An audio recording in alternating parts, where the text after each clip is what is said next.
Okay, Ramona. Good afternoon, everyone. Welcome to the Environment Sustainability Committee meeting. Call the meeting to order. Declarations, conflict of interest. Approval of agenda. Approval of minutes. Any business arising from the minutes? Reports. Report A, presentation of Solar Wave, Jason Aspen and Louisiana Lisi.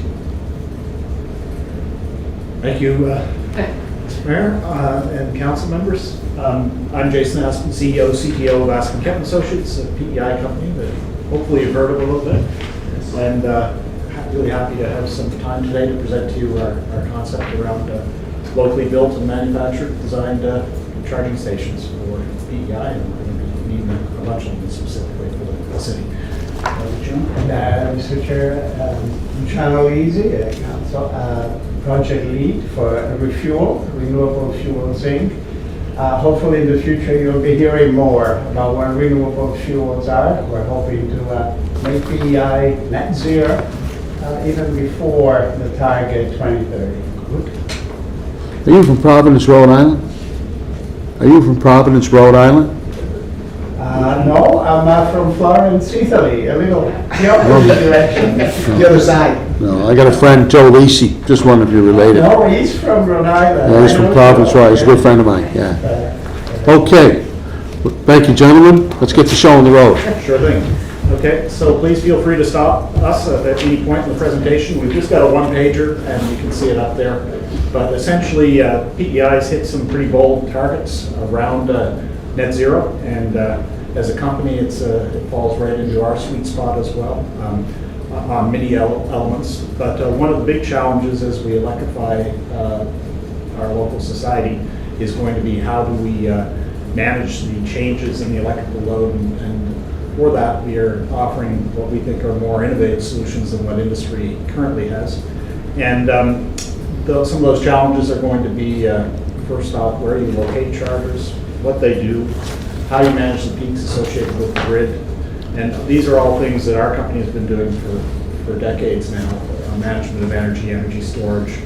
So we see this need for charging infrastructure as being a sweet spot for our company to get into, and we see, like the city and the province, different stakeholders within PEI that are going to need to purchase these. And our feeling is we would like to be part of providing that solution and being able to provide an island-made product that meets the specific needs of the stakeholders, being the municipality, the province, Maritime Electric, the consumer who's buying the energy and has the car, and basically be here to listen to what each of the stakeholders wants, and then make a tailor-made product that not only meets PEI's needs, but then meets the needs of the rest of the locations across the country and locally that are going to need products that do the same things. I think we have a unique opportunity in Prince Edward Island because we're leading the charge. We're being leaders with this transition, and our targets towards net zero globally,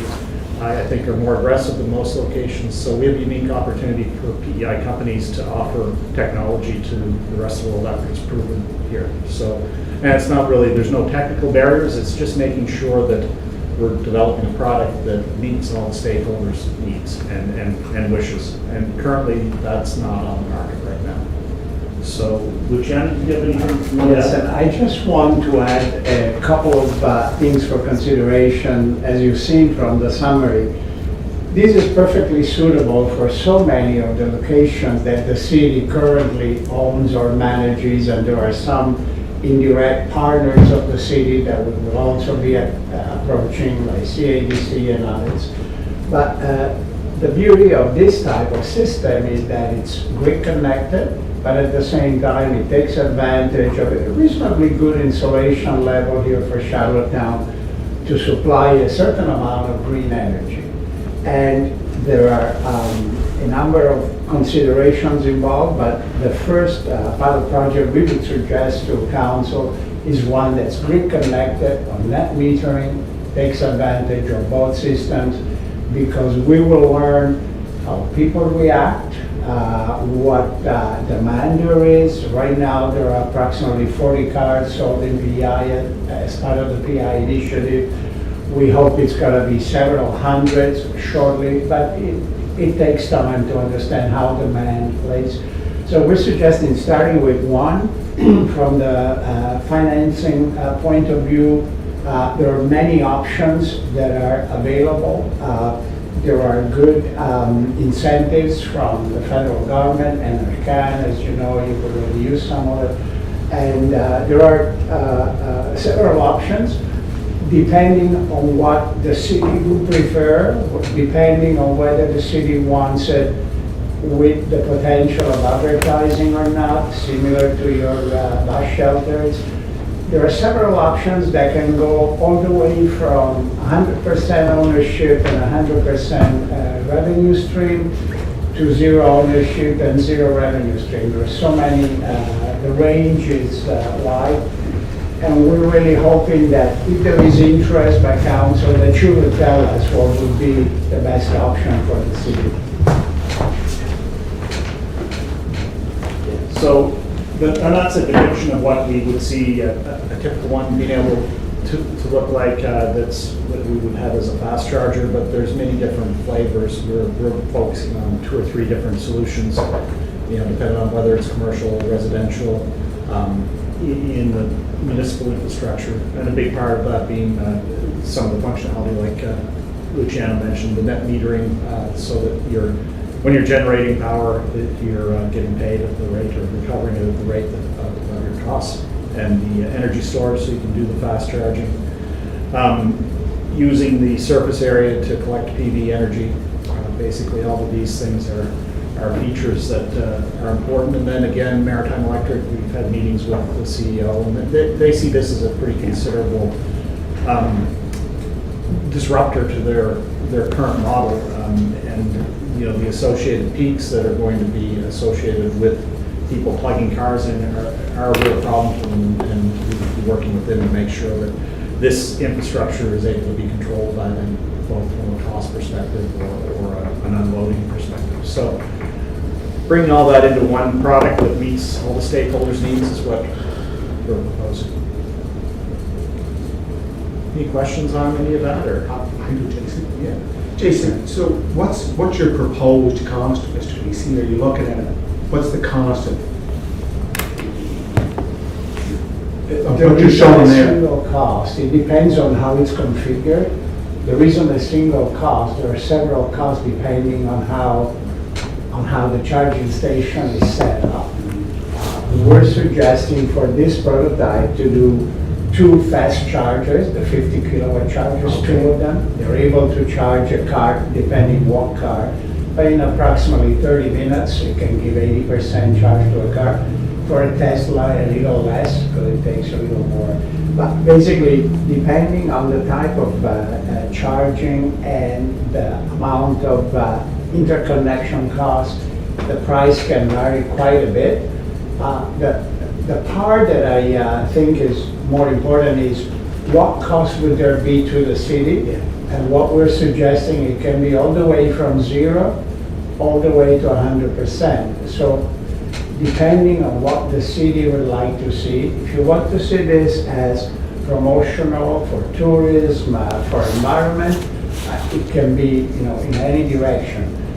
If you want it to be a revenue generator, again, it can be in a different direction. But in terms of the full Cadillac cost, it can be all the way up to approximately $100,000 per station. $100,000 per station. That's with everything you would ever want on it. But that's 2 chargers. And 50 kilowatt, did you say 50? 50 kilowatts each, yeah. Okay. So that has energy storage to keep that capacity. Is there federal reserve funding? Yes, there is. Years ago, what was that cost? Sorry? So is there federal reserve funding Yeah. under the net zero to go towards that? And is it as high as 70%? There's a ceiling It's on it. 50% from NRCan, and we're waiting to hear from the net zero department that's been set up. It's in the budget, but they haven't yet allocated the details to the people who would actually administer the budget.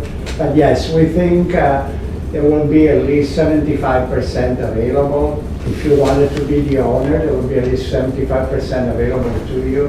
And then the other 25%, there are some mitigators also available in terms of long-term vendor financing. So depending where we go, it's 50 to Exactly. 75% funding anyway. Yes. Yeah. Yeah, so, but if you want to go with the zero CapEx, then that's a different model. So, it depends on how you want to organize that as far as. the Different in terms of generating more power, or?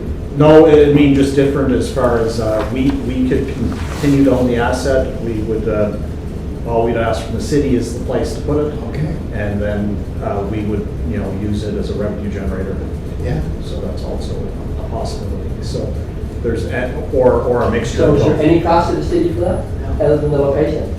No, we would need the city to help us with the application to be able to get that 75% financing. So that's, yeah. What's the cost to the consumer?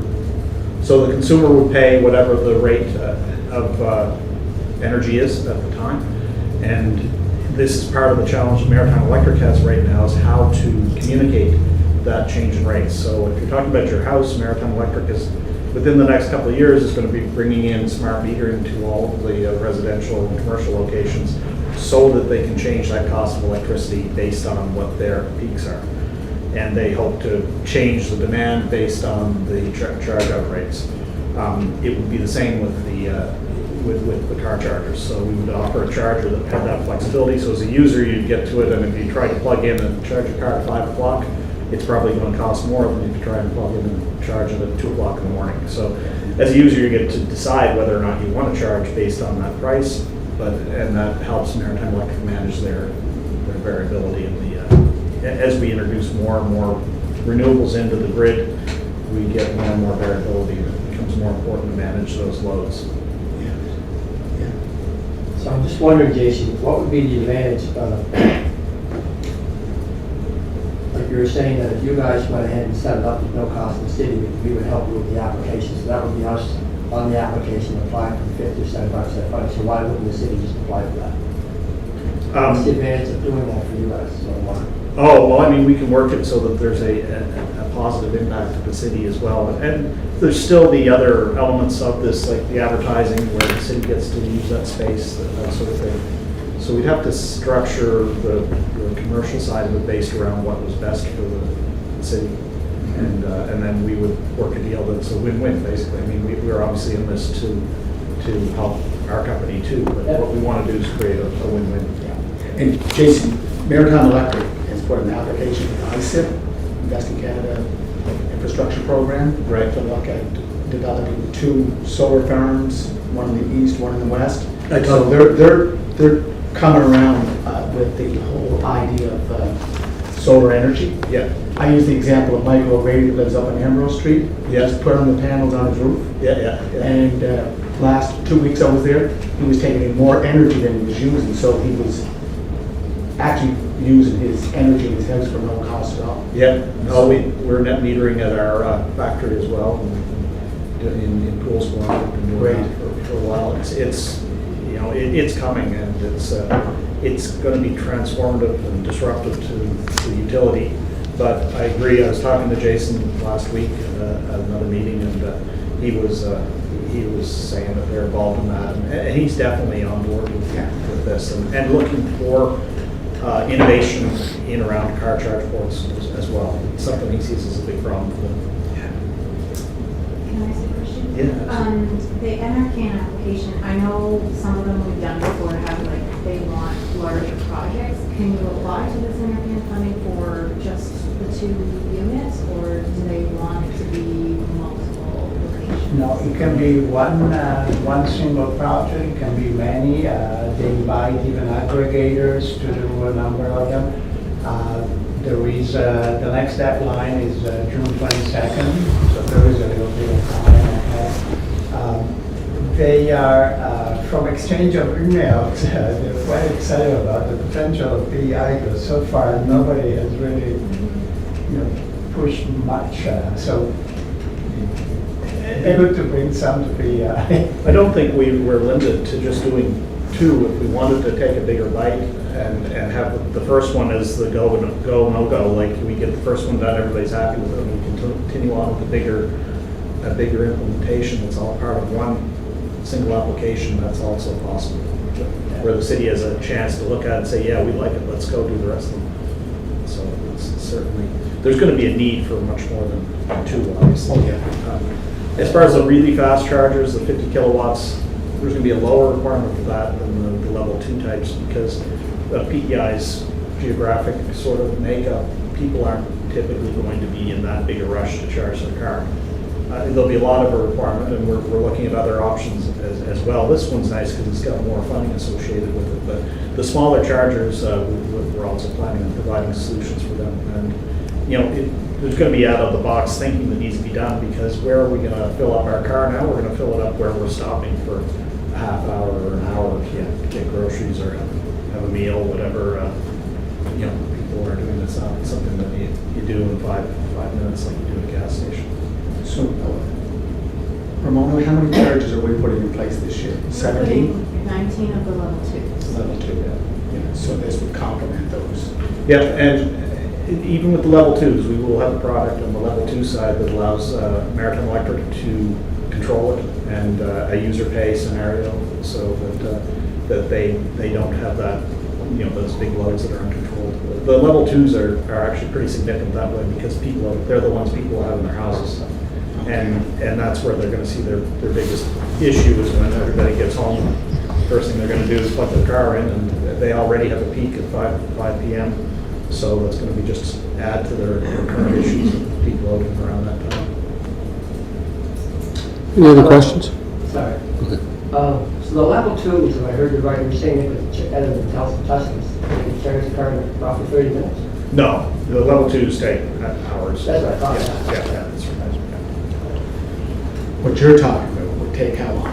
The ones we're talking about here, 50 kilowatts, you can charge a car, you know, up to 80%, as Luciano said. Typical car, depends on the size of the battery, in half hour. Yeah. Yeah. And so this is considered not the level 2? No, this would be considered level 3. Yeah.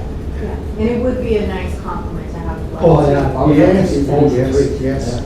Yeah, if somebody Yes. just drove from Surrey, came into town for Yeah. supper, and then wants to drive home, you know, Yeah. they don't have any option except right now to wait for 3 or 4 hours to get enough of a charge to be able to drive back.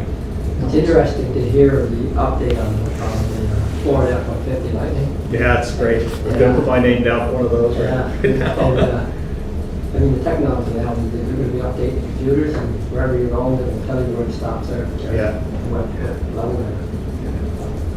My That's a dog. good point. Would this one also be charged, like tied into a network? Like, Yes. So I think we're gonna use the Flow network for our level 2s. Yeah. Would this be compatible with that, or would it be? a separate- Basically, we can make it whichever way we want, so yeah, so it can have whatever communication interface, we've already got technology to do that. No, it's good news. My daughter's looking to buy an electric vehicle because she travels between Cornwall and Summerside to work at the PCH, Yeah, and it's a lot of money for fuel. it is, actually, it makes a significant Yeah. difference, not great. Like it's $70 plus a week, for me to get to Montague and back, you know, and for the week, yeah, that adds up over time. And the beauty, You can Mr. lightning, you can power your house for 2 days. Yeah, Be charging you. yeah. And the beauty, Mr. Chair, AKA is a local company. Aspen Gas and Associates.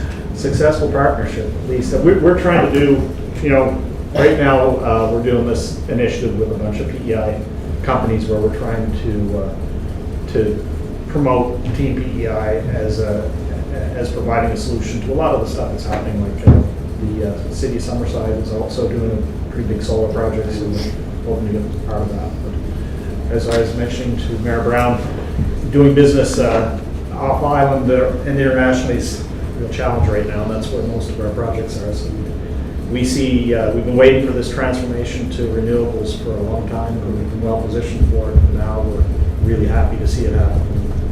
And net zero PEI is going to be a real dream come true for many. Yeah. So it's going to be an interesting decade. Any other questions? Do you work with, oh, sorry. No, I was just telling them. Oh, go ahead. Go ahead. So you had mentioned in a previous meeting that this could be set up in a way that the level 3 charges could be free to the customers?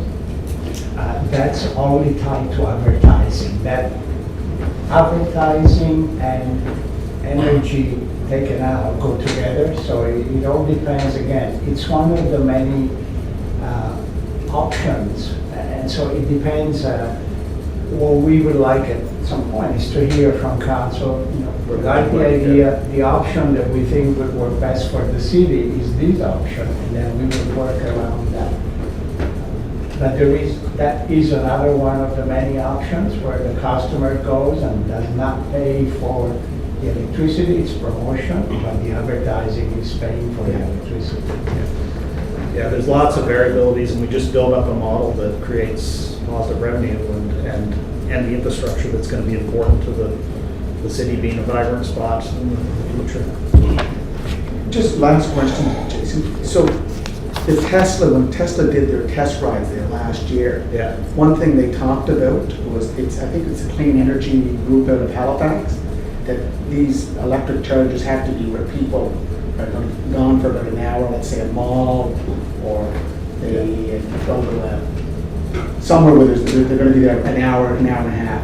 Yeah. So this facility here, would you have to build something like that in the downtown, or would you be looking at a mall location? Ideally is where you have high traffic, tourist traffic, waterfront, Victoria Park area, wherever you have high traffic and tourist high traffic, or let's say off-island traffic, that would be ideally the best value in terms of, environmental promotion, because this, when you look at it, you already think green energy, and also where you would have most likelihood of cards coming from outside of the city, because a lot of cards in the city, Jason said, they will probably charge at home, but cards coming from Summerside, from Surrey, or coming from off-island, they'll probably be right in the downtown area. So generally downtown, where you have the highest traffic, and we've identified a number of areas that the city owns that we could coordinate with you in terms of where the first prototype would be best suited. Places where it's close enough to walk to places that people want to be for an hour. Yeah. All right, want to thank you. I just wanted to ask a question while they're here. It's actually a little off topic, but you guys work with, so we're replacing one of our ice surfaces. Yep. We're going net zero. Yep. So do you work with companies like ID Story and companies that would be contracted to do that for us? To do the changeover of the ice surface? We don't directly, but we certainly would be interested in looking at managing the energy efficiency of whatever solution was put in there, all the way up to including an electric Zambini. I mean, those are sorts of things that we would look at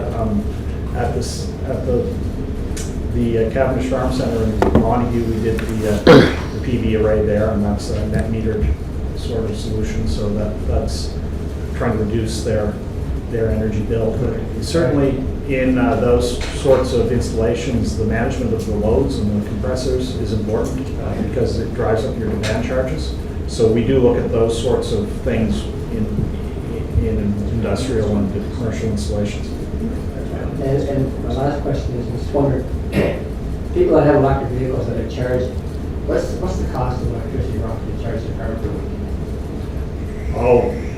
Well, I mean, That's going to vary, this is the ballpark. it's going to vary, but yeah, I mean, it's a fraction of what fuel costs. If you're spending $100 on So it's not gas. a heat pump then, for electricity? Yeah, but if you're spending $100 on gas, your electrical costs are probably $10 or free, depending on where you charge. Depends on where you charge, but it's significantly less. Yeah. So how would you compare and contrast that to heating a house, electricity versus oil? So, well, with electricity, the best way to heat your house is to use a heat pump and leverage that electricity to pull heat out of the atmosphere. So as far as can you use the, not sure if I'm understanding the question, but can you use the same technology in the heating of your house, do you mean, or? Electricity versus oil, you said electricity versus gas, so if you Yeah. draw the analogy. Yeah. Okay, So what's the sorry. cost savings? Yeah, so electrical compared to oil right now is, I think if you're just using baseboard heating for the electrical, it's gonna be probably more expensive. I don't have an accurate It's quite a bit more. comparison off the top of my head. Yeah, Heat but pumps are quite a bit less than that. if you use heat pumps, then you're at about 30% of what the pure electrical cost of energy would be. And oil is a lot cheaper than gas as far as an energy source goes, than a gas thing, when you're talking about heating oil. Well, I want to thank you two gentlemen for your in-depth presentation, Great press. Our pleasure. and I'm sure that Ramona will be in touch and see where we go from here and what the plan of attack is. That's great. So have a great day, gentlemen. Thank you very much. Thank you very Look forward to much. hearing back, and thank you for the time and the opportunity. Thank you. Okay, the second item is public disclosures on natural liabilities. Alistair, take it away.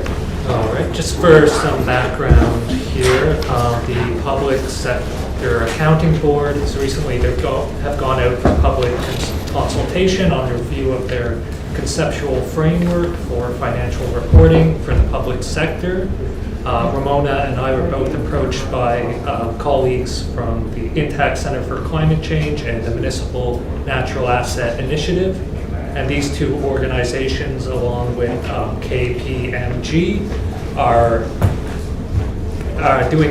creating a letter to respond to this consultation.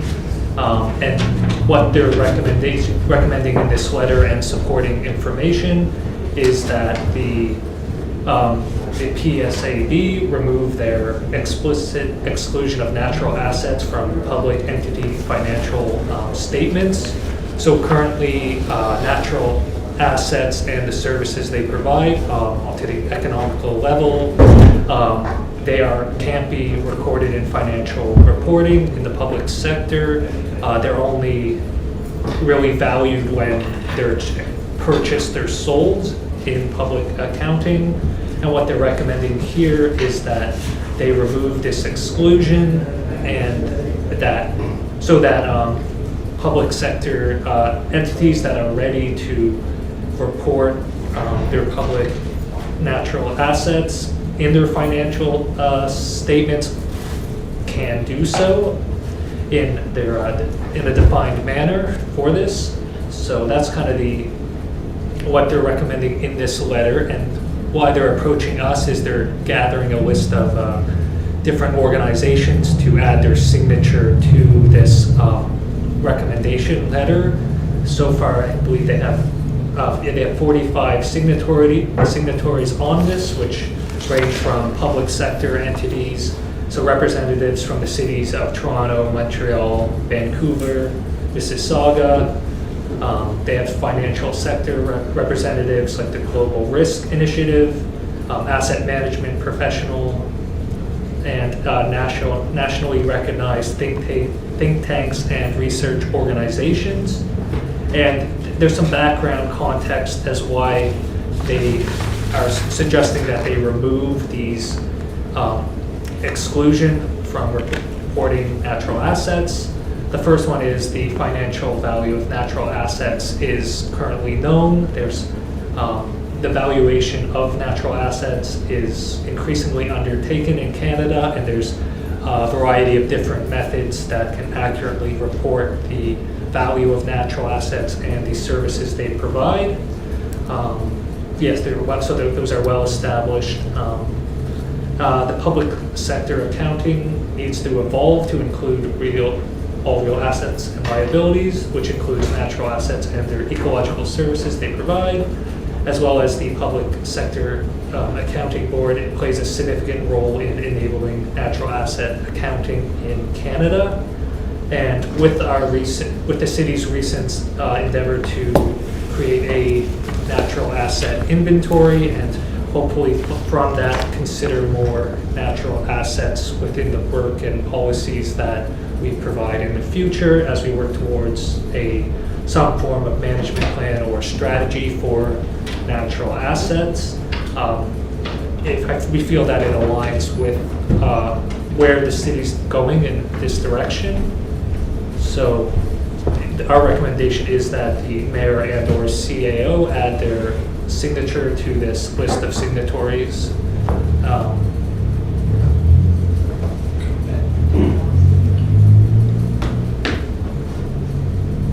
Questions?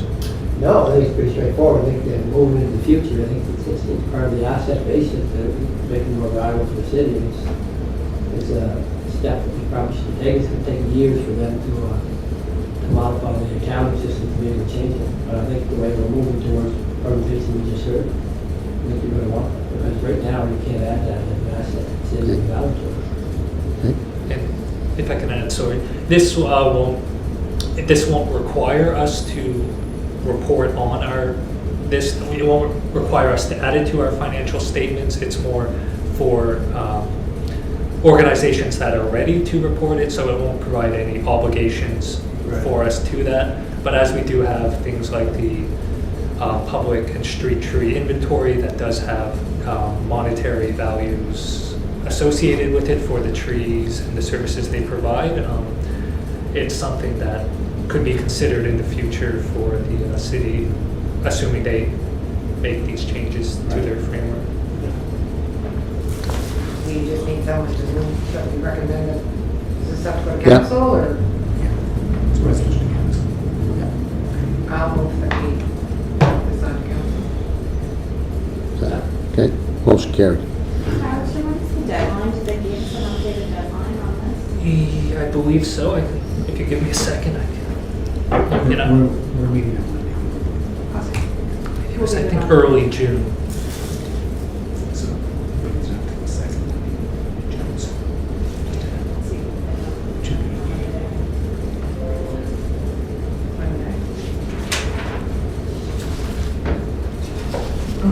Thank you, Alistair.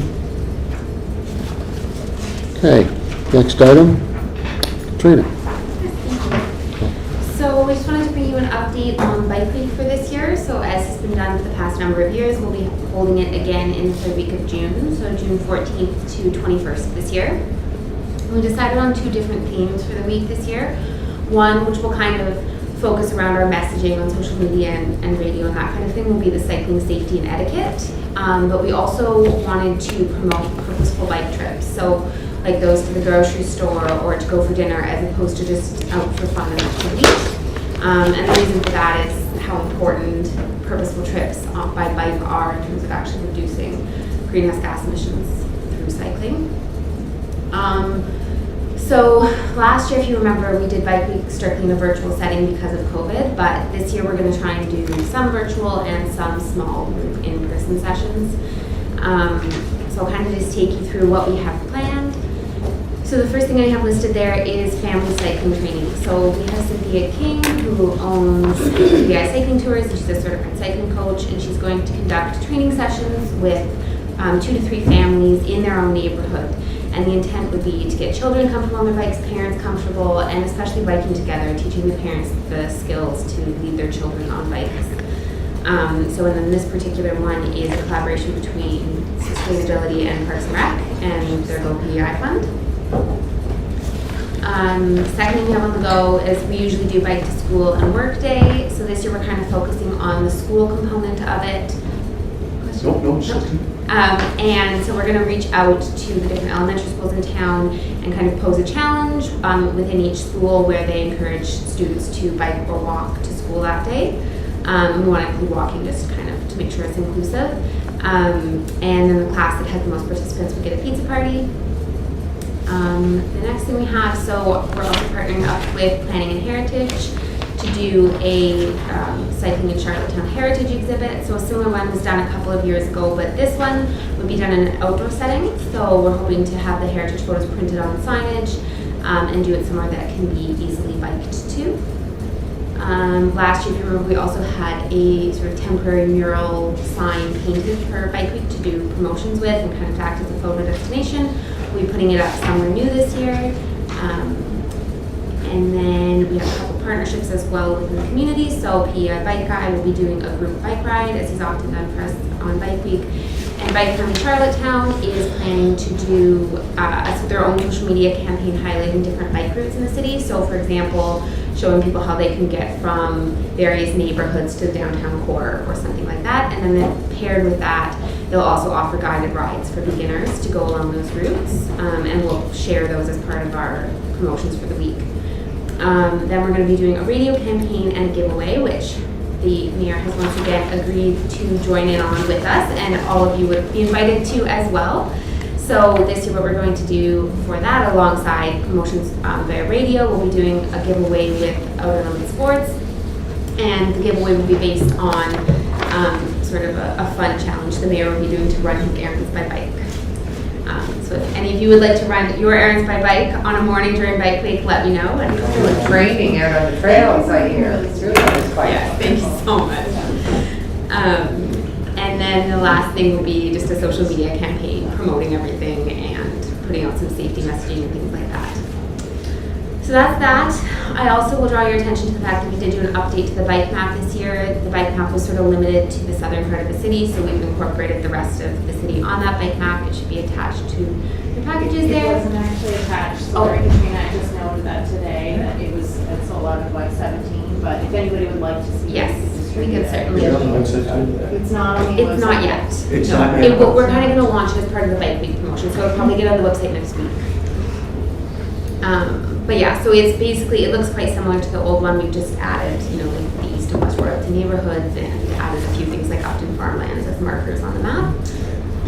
But yeah, so that's that. In terms of budget, it was, we had $5,000 approved in the sustainability operating budget for this year, and then we have a further $1,500 that was contributed by Parks and Rec and their OPEI fund, which enabled us to extend things a little bit. So the total budget is $6,500, but through already approved funds. Yeah. Okay. Yep. Great.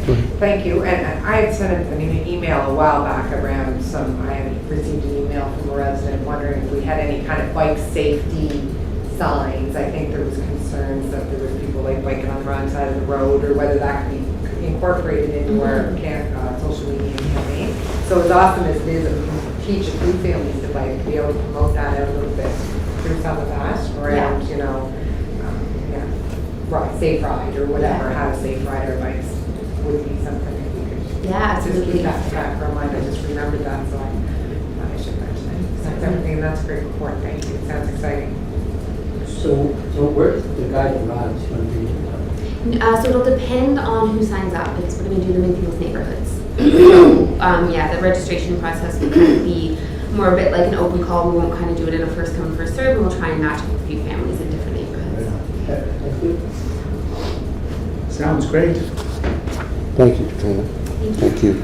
Katrina, could I just ask, is it, I know when some schools did have bike rodeos way back when, and I know we've talked about this before, is there any way that you could work with some of the city schools to talk about that as part of Bike Week? We could go to let's say, West Royal, a bike safety presentation with like a Cynthia King. But, I know it's too late to do it this year, but just down the road, We explored a few different things, so the rodeo that police put on Yes. was great, but I do agree, I think it's good to go to where the kids are. Yeah. Now, I think the Bike to School Day will be an opportunity then for the classroom teachers to do a little discussion on getting ready. Yeah, and we are going to provide them with some resources. I think we're going to do like bonus points if you do this activity or something like Okay. that. But we did explore cycling PEI myself. I met with the public schools branch curriculum developer for grades K to 6 phys ed. So we talked about could we ever do units within phys ed on cycling, how to bike, cycling safety, even to like start to develop some skills around like mountain biking, or do you know what I mean? Yeah. If you want to go more extensive on that, or racing biking. There's a lot of challenges when not all kids have a bike, not all kids can come. And so we did run into some struggles there, but I do think it would be great to do like a small traveling rodeo that could essentially be offered even after school, at the end of the day, or? And Ramona, I think you remember several years ago, the Masons donated, Yes, the biking for reading, which was amazing. amazing, I Yeah. think they donated about 50 bikes to Prince Street School with helmets. Yeah. And it was all based on the kids reading and the number of Who books. donated? I don't know if it was the Charlottetown Mason Lodge or if it was another Mason Lodge. It was the Charlottetown Mason Lodge up on Hillsborough Street because McKnight, he worked with Intel, he was part of the group that made the presentation. Now, Councillor Bernard, that doesn't happen all the time, and I'm not saying we want to give out bikes, but it's just, sometimes you have to take the show to the school. And I know it's not in the plans this year, but No, it's a good idea though. it's something we should look at. Thanks, Katrina.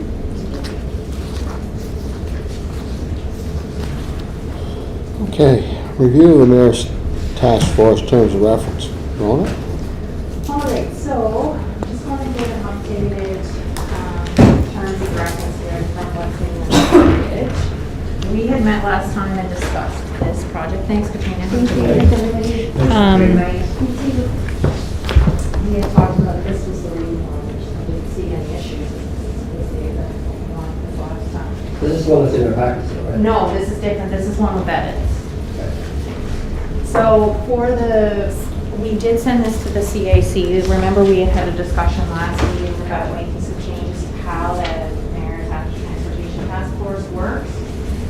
So I took they did review it. Now they didn't approve these changes. So I'd like to get some feedback from committee on what I would. These are basically how we would edit the terms of reference based on the recommendations approved last time. And that we want to allow the Active Transportation Task Force to meet with various different departments so that they're not only having an opportunity to meet with sustainability, because it's not, active transportation is not just our responsibility. There's a lot of responsibility among the different departments. So I took sort of an attempt to integrate this into their terms of reference, and just looking before we bring it back to the CAC again, just looking for feedback from the committee on what we included here. So the changes in the red, is that from CAC or is that you? That's me. So do you see them as substantive changes, or they?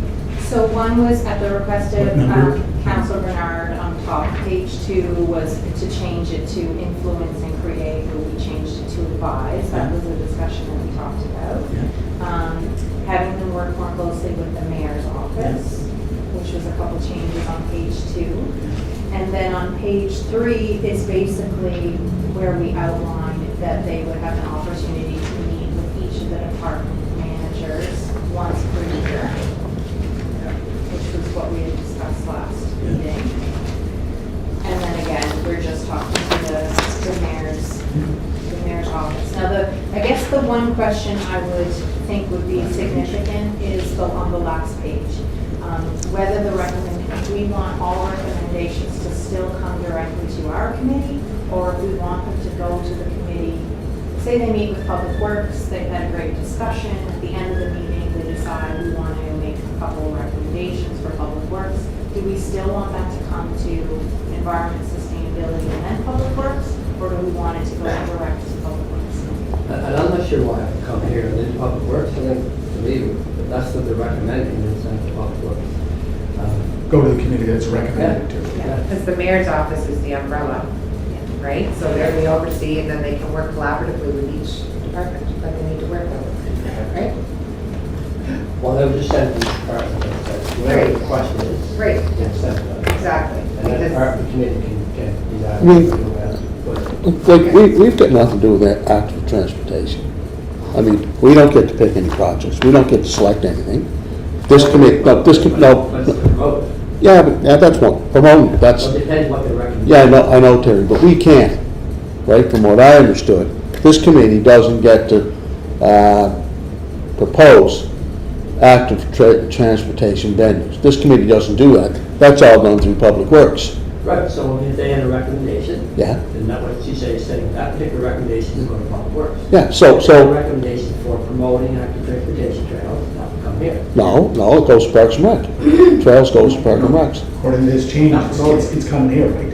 No, No. so on the last page, it would No. go directly to whichever committee Yeah. it's related to. Goes So to Parks the and Rec. terms of reference that we have for our standing So- committee, we are responsible for cycling promotion and safety education. So anything Aside from related to promotion, that. that's, I'm comes- not, the active transportation would be. Infrastructure. So if the recommendation was just the promotion and active transportation. Safety, wouldn't that be police from home? Police would be enforcement of our helmet bylaw, or any, like, if there was road, like, they wouldn't do a lot of promotion. No, we're not talking safety. Yeah, So, anyway, Safety is police. it is. But we also have safety, overall safety in our terms of reference too, as a promotion. Education. Yeah. So would you be comfortable, Ramona, if the request came to you, you filter it out from there to the department's responsible, or you just want them to send it to the department responsible? just I send think them it'll directly. go to, my understanding it'll go to Doug Dumay as Okay, a Doug, representative Doug. of the mayor's office. And I let Doug know that I'm there as a resource for him, so if he needed any guidance on where to direct that, I could support him. Yes, yeah, He's the connector between the committees and the departments, yeah. okay. Good point. So now, that's, That's all right now. These were the amendments that were sent to CAC, and they did not get approved by CAC. we're So, meeting tomorrow. you're meeting tomorrow? Yeah. Okay, so do you know why they weren't approved? Did you remember any I wasn't discussion there. on it? Okay. They may not have dealt with it, they would deal with the council. I don't think there's anything wrong with it. No, I think. I'll make sure that this version is on their agenda for tomorrow. And it just has to get back to council, right, for approval? And then, yeah, because then it goes in the procedure. They don't decide. if- What time are you meeting tomorrow? No. So, everyone be here tomorrow? So, can you, like, bring her in for that? Yeah, if there are any questions, I don't think there are any, but I don't think they got to it at the last meeting. That's why it wasn't there. Okay, I thought I had heard that there was concerns about having to meet with the managers, but it's, I don't know if it was misunderstood that they would meet with them I don't think they have to quarterly meet. rather than once a month, once a year. What's that? I don't think, yeah, I thought we were talking about the request, I don't think that's the request. No. That's the one, that's the So quarter. that could be. Quarterly, yeah. Okay, thanks, Ramona. Thank you. So, the next item, removing all barriers from active transportation users is key to ensuring safety being very important. Off-leash dogs. So the next two reports, the final two reports that I have, are both recommendations from the most recent Active Transportation Task Force. So this is following our old process. They all have to come here before they go somewhere else. So the first one was a request for signage to be put up in Elizabeth Park to acknowledge that it is not a dogs off-leash park, because there has been concerns about dogs running around, and if you are biking and a dog runs across the path. So this is one of the recommendations that, that this request be sent to the Parks and Rec Committee to follow up with. What do you think, Councilor Brown? That goes to your committee.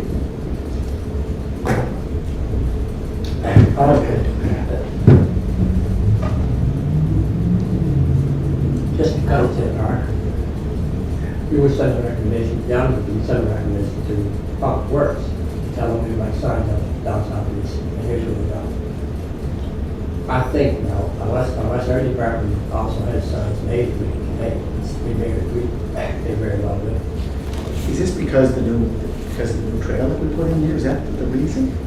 I think there's more people, I haven't encountered this experience No, personally, nor have I. but it was brought up at the meeting by a member who had experienced it and noted that there was increased traffic because of the new trails and There that has people been. were using their dogs off leash. There has been increased dogs off leash in a lot of our trails, not just this one. So, I mean, we've had it around Edmund Pond, we've had it between Katy and Rock City Road.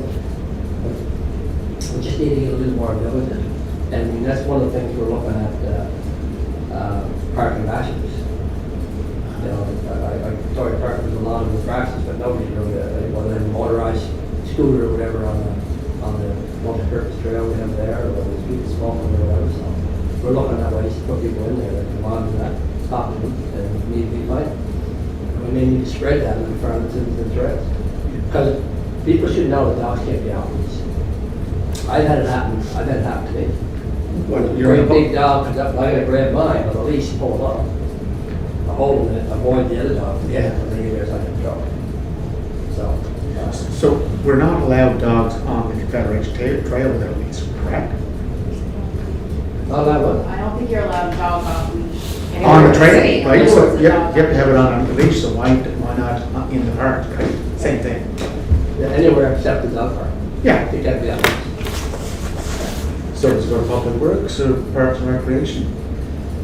I would I think think they it's go Parks to and Rec. Parks and Rec. They do make, and then I'm would sure they make decide. signs, don't they? They make their own signs, right?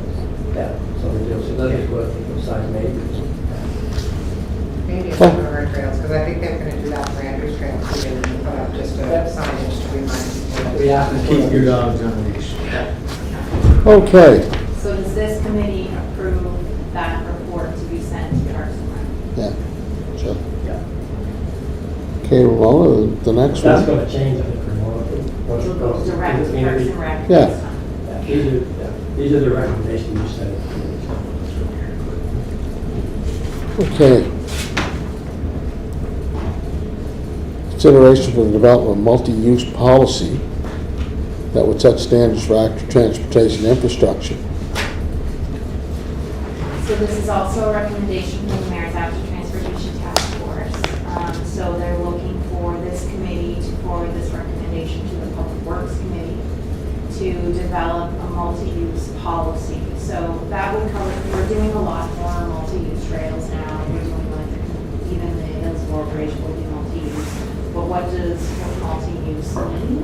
And then also looking forward, where are we going to put multi-use? So they're saying the first would be consider implementing multi-use infrastructure when repairing existing sidewalks. So creating new multi-use pathways and where they would go, ensure multi-use infrastructure is constructed and maintained to ensure safe. So there's just like, it's essentially a policy that would set guidelines for how to maintain these spaces, how to select new spaces. And I would think they're doing that now. Well, I mean, They take that.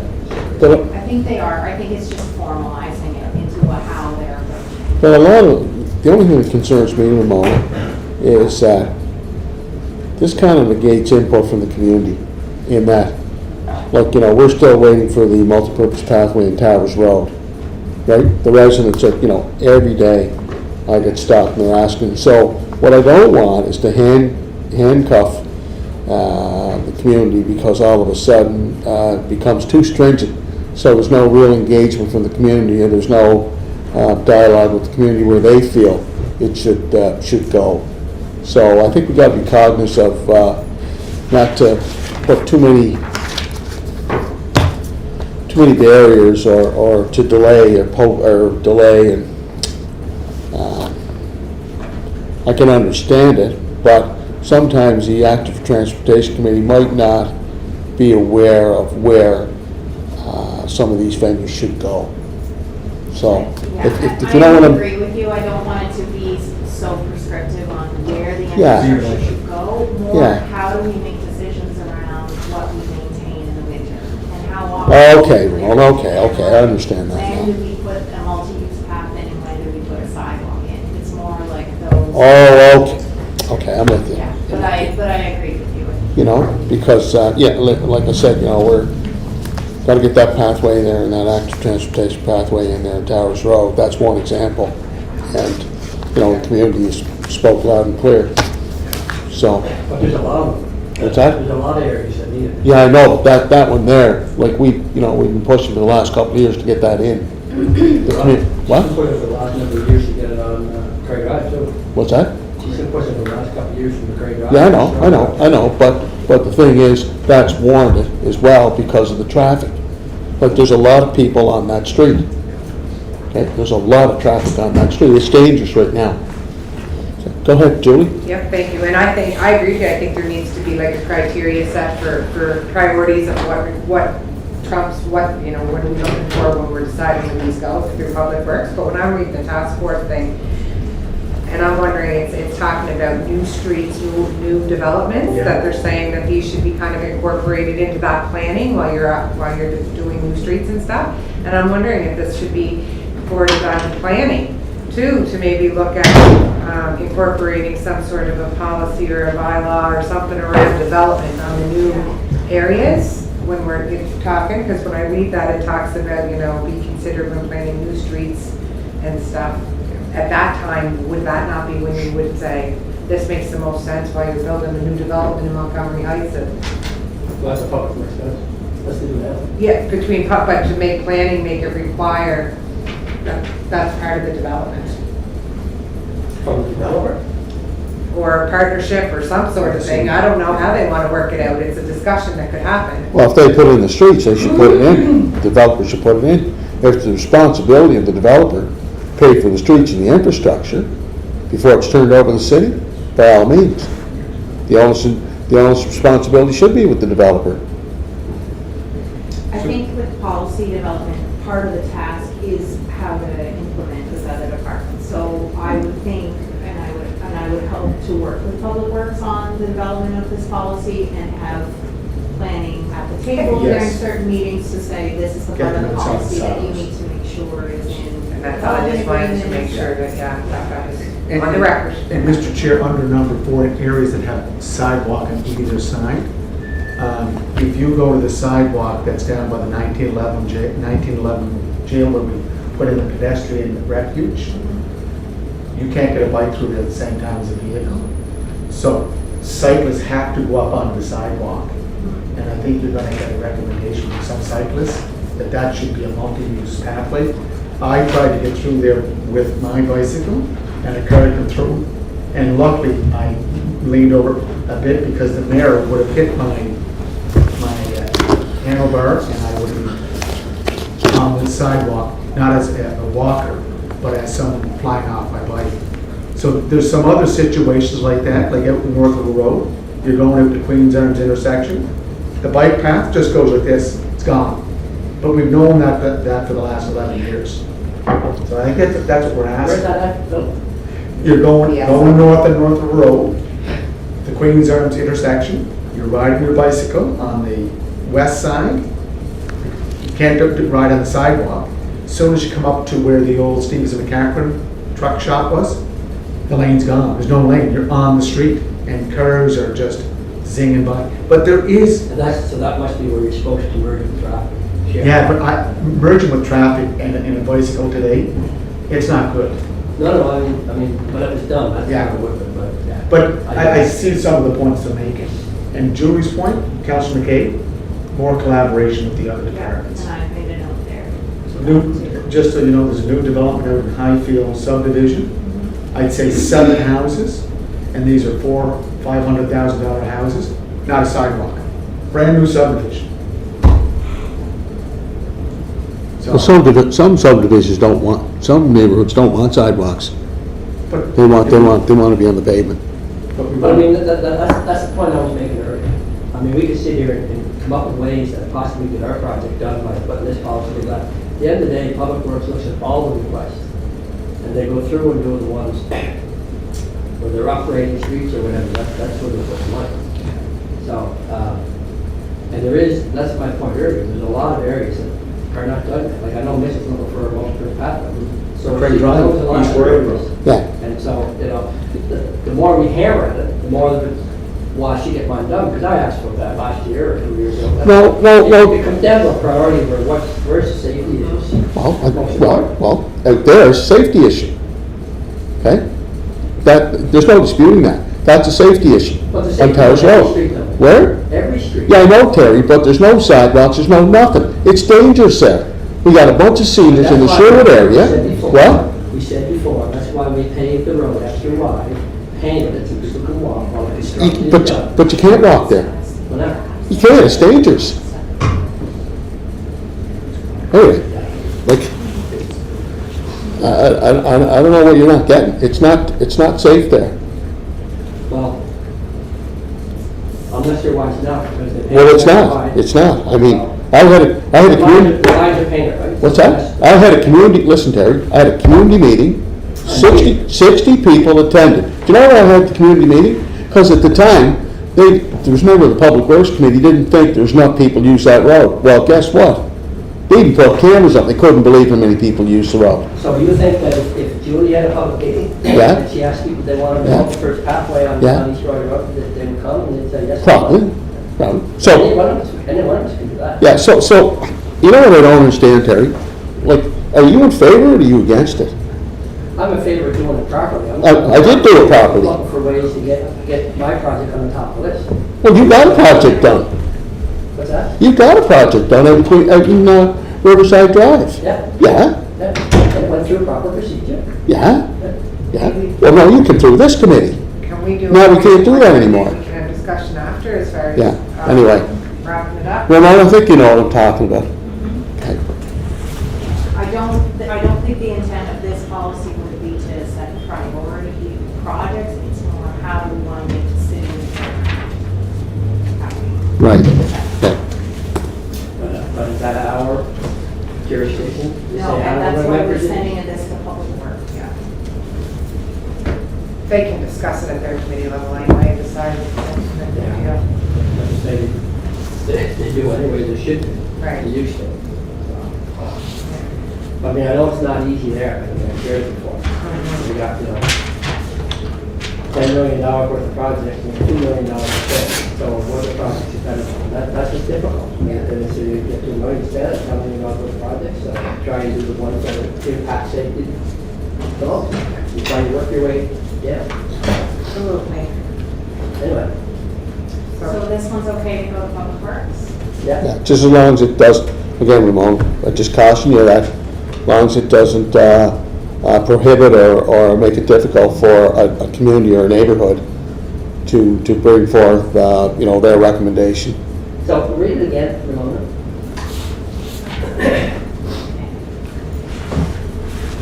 So the first part of the policy would be, the part they're recommending is consider implementing multi-use infrastructure when repairing existing sidewalks. So how do I make a decision when I need to do repairs on this sidewalk, whether I'm going to replace it with sidewalk or multi-use? It does say review the option to create new multi-use pathways where none currently exist. So we could tweak that part, I guess. Ensure that multi-use infrastructure is constructed and maintained to ensure safety. So that would be things like how often is it getting swept with the sweeper? How often is it getting maintained, or how often are we doing snow clearing? And then how do we make decisions around in areas that have a sidewalk on one side of the street, on both sides, when there's need of replacement, they're wanting to say this is change it to multi-use, when we would make that decision. But then I would add that we should probably change number 2, not to really be about setting priorities for which infrastructure projects get picked, but when we do new developments, what are our expectations around active transportation for new developments? Yeah, yeah, and the onus should be put on the developers. Yeah. And that way it just provides a bit of a framework on how do we take care of our pathways, what do we want to achieve with Yeah. that. Yeah, Yep. But I'm sure it'll evolve as it goes into. Yep, I am too. Yep. So I had one other piece of good news. So we did hear back from the municipal strategic component of the gas tax fund. So we had put in an application to do our efficient plan and our sustainability plan. So we were successful in that application.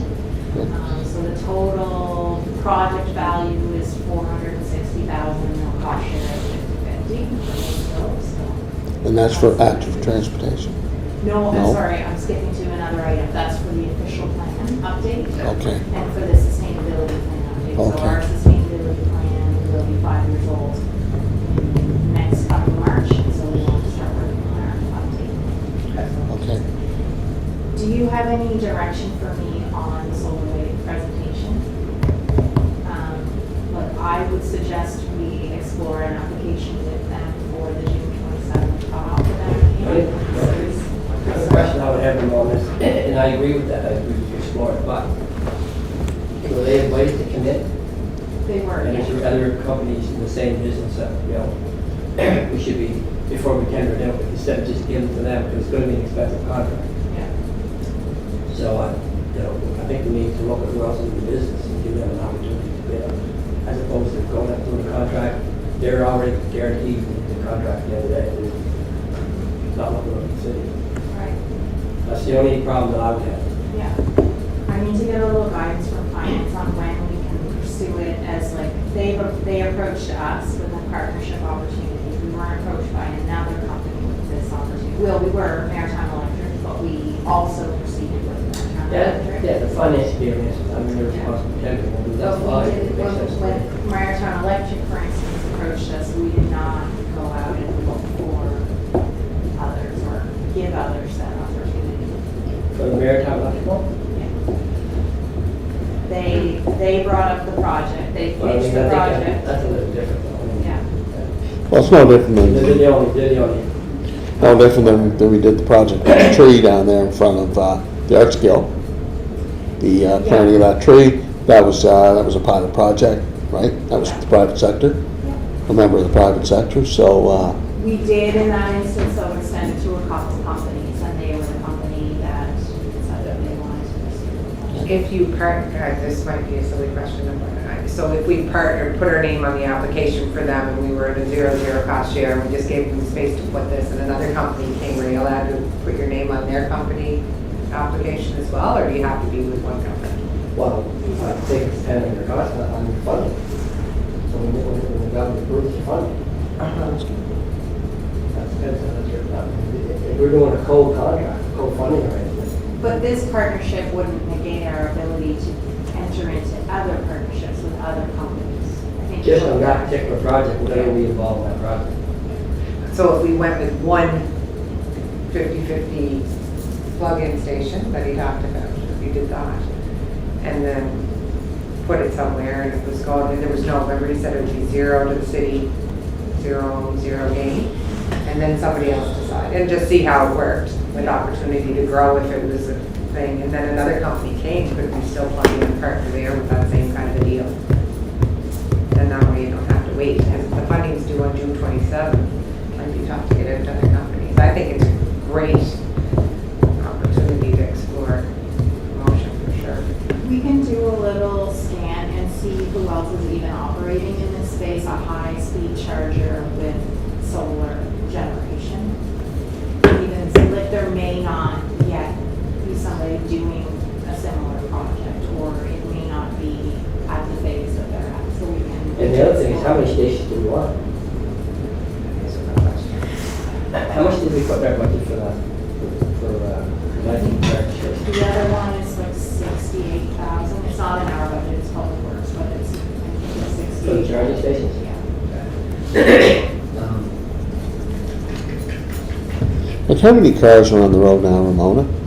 EVs? Electric cars. I just saw the article today, but I just saw the headline that they exhausted all their money for the EV rebate program. So I don't know what the numbers are right 40. now, but 40 went through that program, but is there 40?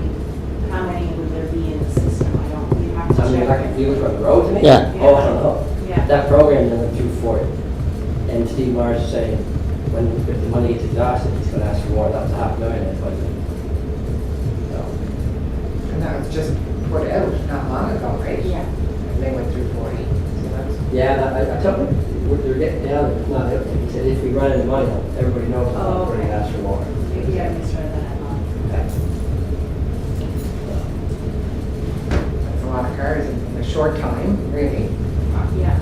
Well, actually, when you hear the difference in gas and electricity, you say to yourself, okay, it's 10,000 more for electric vehicle, you make that factor. Well, that begs the question, if there's that much of a difference, that much of a disparity, or not disparity, discrepancy, geez, the street should be flooded with electric Well, I think cars. the problem has been the cost, but the cost starting to come down. So if you look at the new Ford F-150 Lightning, Yeah, in the States, that starts off at $39,900 to $40,000. So here, that would be at $60,000. That's comparable, if you buy an F-150 gas truck, at $56,000. So for $4,000, you can plug it in versus put gas in it. Now, I think you're gonna start to see, and that's why you're starting to see more electric vehicles on the road. And mindset. I think people are starting to become more aware of benefits, the long-term effects. too. Yeah, I mean, my brother bought a Camry hybrid years ago, and it was electric until it to 55 kilometers an hour, and then it went into the gas. Now, and even back when Justin would have bought that 10 years ago, even then, it was really too expensive, but he ended up getting a provincial subsidy and a federal subsidy, which ended up making it the same price as a regular Camry. So that's why he bought it. So the subsidies, in fact, because the prices work, but the technology's get better. Yeah. The batteries are getting longer lasting between trips, between charging, and they're getting closer to a competitive price. And now, I mean, it's really geared, the federal government has a lot of money geared towards it. The United States has putting, government is putting timelines on when the vehicles need to be electric. So now all the technology, all the concentration is electric vehicles. And you will start to see a lot more. And then it's going to be, where's the charges around Charlotte? I think Summerside's ahead of us there. They've got quite a few charging stations. The ones we have are usually put up by. Well, can you find out from Summerside how many cars that are electric cars that are on the roads there in the city? You could. I don't know. Motor vehicle could get that. I think we could get them provincially, I don't know if we can get them by Break down. community, but I would certainly look into it from a. Okay. Okay, move for adjournment. Cool. Second. All right. Thanks, Marlon. Thank you, Cindy. That's still on live.